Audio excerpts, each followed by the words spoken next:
Hello, everyone. My name is Jason Andrews, and welcome to Daily Upgrade. Now, I'm a hypnotist, which is pretty cool because that means I know how to change things on the inside. I know how to make things better. So, if you're here, that means you probably like it when things get better. You like it when you get better. You like it when people around you get better. And that's what I'm here for, too. And today, I want to talk about time changes and saving time. And while I talk about that, I'm going to be doing some work under the hood, rewiring your brain in real time.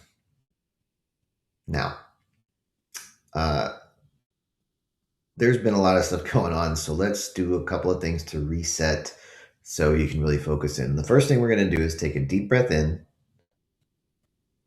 hold it, and then let it all go. Ready? Deep breath in, hold it, and just let it all go. The next thing we're going to do is take all those places, all of where your mind has been up to this point, all those thoughts, we're just going to bring them all in here now so you can focus in. And as I said today, I'm going to talk about time changes and saving time. And the reason I picked this topic for today is because we just had daylight savings time, or the change. I can't remember which one it was, but we lost an hour Saturday night to Sunday morning, meaning that the clock just skipped ahead an hour. So, I think it goes from 1:59 a.m. to 3 a.m., skipping a whole hour entirely. And that's weird. But it's also weird in the fall when it goes from, I think, 2:59 in the morning to 2 in the morning. What? And it's strange because you start to realize that these numbers aren't really what's happening. Is it really 8:38 Eastern right now? Or is it just the time that it is and we give it a number and we measure it and label it so that we can all agree on what's going on? Now that's weird. Now, for most people, they go like, well, why does that matter? Well, because your reality, a lot of times people's reality is based off of the label and the number and what we can agree on instead of the underlying thing that's actually going on. In other words, the passage of time. Did time repeat during that 1 hour? Did time skip during the other hour when we do these changeovers? No. Our labels jumped. Our labels changed. And we all agreed that that's the label, that's how we're going to change the label. We all agreed on that. Now that's weird. That's weird. So why am I talking about this? Well, a lot of times our entire real experience is based off of labels and what we agree on and what we symbolize instead of the actual underlying phenomenon. Now, I used to do data analytics, number crunching for a giant corporation, a giant bank. And I used to think it was kind of amazing that you could do this, right? You could take a situation, you could take a factory that built a thing onto this big line, right? It had all these processes that did different things. You could take a real world situation. In the case of the bank, for a while I worked in this credit card area where they would mail out. This was years ago. They would mail out 2 million pieces of physical mail with this particular offer of a credit card, and how many people would say yes to it, how many of those people would create a card and what their credit line would be, and then how many of them would just charge it up, buy a bunch of stuff, and never pay it off. Like they had all these things, these phenomenons that would really happen in the real world. And you could take those and you could measure them and put them into various types of numbers. I kid you not, just an Excel spreadsheet. Manipulate the numbers using various mathematical transformations, and come up with some results. Now, then you can say, well, okay, we're going to use these numbers and we're going to apply that back to the real world situation. And by doing that, they could make like twice as much money because they were able to take something that was a real phenomenon, the responses, the mailing of this stuff, the people's choices, symbolize it into numbers, change the numbers, and then symbolize and then turn it back into the real thing. I thought that was magical. I thought that was so cool and amazing that you could do that. And it wasn't until later that I realized that we're all doing that all the time about all things. We are turning real phenomenon, real sensory experience, real direct interaction with things, with the universe, with everything.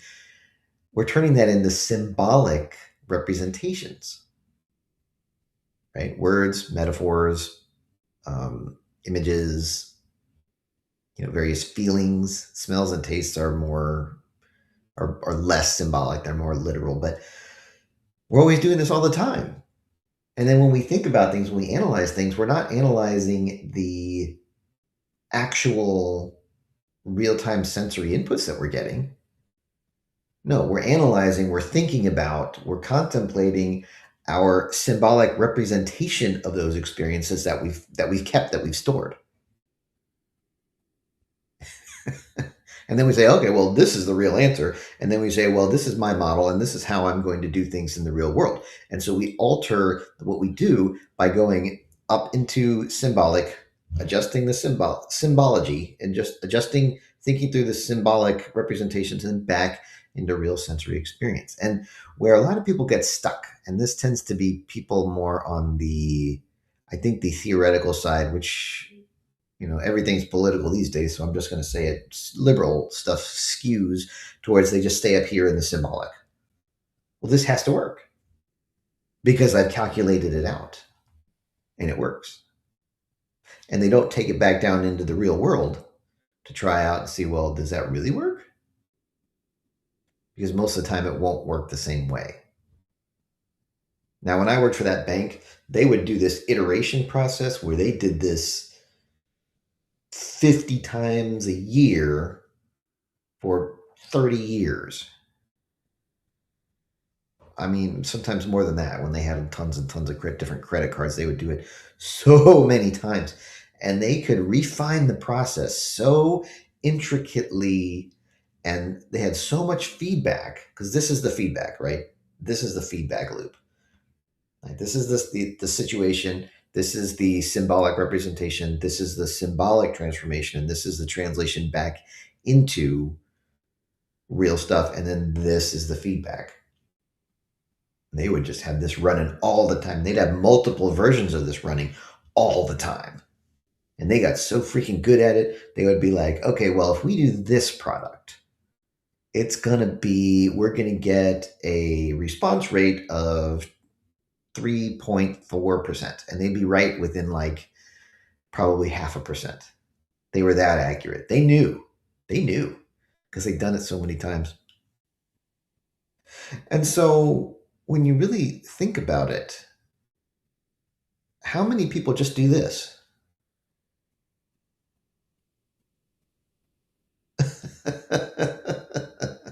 This will get you into trouble. Even more people will just do this. And where do they get this from? What they read, or what other people tell them, or what consensus says, or what everybody agrees upon, or things like that. They just start here from that. Some external source gives them some information that they read, and they just assume that it's true. And they just go, oh, so then this is the conclusion. And they're doing this other feedback loop that gets them stuck. But not you. No. You do this. And if you haven't done this before, you're going to start doing it now. And if you've been doing this before, you're going to do it more elegantly. And if you've been doing it elegantly, you're going to do it in multiple areas of your life.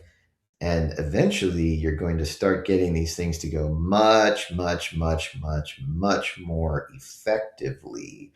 Because as you continue to refine your process, you're going to discover that you just make better decisions and you understand things better than other people because you're doing this and they're not. And I would stop doing this, but there's no stopping this. I mean, you can pause it if you need to meditate or if you're done with things and you just want to be at peace, do it.